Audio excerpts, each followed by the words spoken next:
বেড়াতে যেতে কে না ভালোবাসে, কথায় আছে মানুষ ভ্রমণ পিপাসু। শুক্রবার অনুষ্ঠিত হলো ওয়ার্ল্ড ট্যুরিজম ডে। কলকাতার ট্যুরিজম অফিস থেকে ভিক্টোরিয়া পর্যন্ত তারা পায়ে হেঁটে অনুষ্ঠানের কর্মসূচি পালন করলেন। ট্যুরিজম এবং স্বচ্ছতা এই অনুষ্ঠানের থিম। এই অনুষ্ঠানে উপস্থিত ছিলেন ইন্ডিয়ান ট্যুরিজমের প্রণব প্রকাশ সহ ট্যুরিজমের অন্যান্য নেতৃত্বরা। এই অনুষ্ঠানে সামিল হয়েছিল একটি স্কুলের 50 জন ছাত্রছাত্রী। অবশেষে ঝাঁটা হাতে রাস্তা পরিষ্কার করে স্বচ্ছতা এবং পরিষ্কার পরিচ্ছন্নতার পক্ষে প্রচার চালালেন তারা। পিস পিস তখনই হতে পারে যখন আমরা এক একজনের সঙ্গে মেলামেশা করব, কিন্তু সেটা আমাদের হচ্ছে না। এটার দিকে আমাদের খেয়াল রাখতে হবে। আরেকটা জিনিস, আমাদের পরিবেশ দূষণ নিয়ে আমাদের চিন্তা করতে হবে। কেন, পরিবেশ যদি ঠিক না থাকে বা জায়গার যদি ক্লিনলিনেস না থাকে, সেসব জায়গায় ট্যুরিজম ডেভেলপ করতে পারবে না।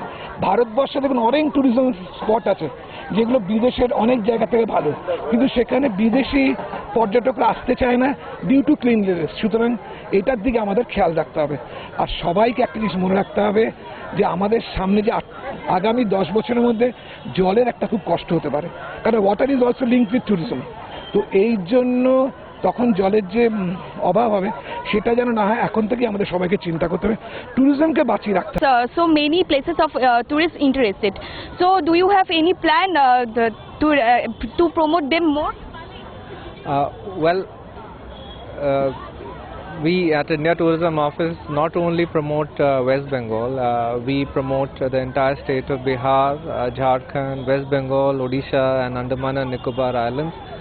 So definitely West Bengal is very big part of it, and the infrastructure, the Ministry of Tourism gives its financial assistance for all the central government schemes.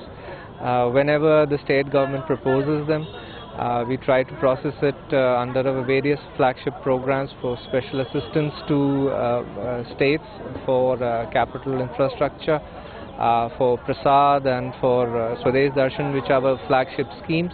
ক্যামেরায় রবি দত্তের সাথে কোয়েল বণিকের রিপোর্ট, ওঙ্কার বাংলা।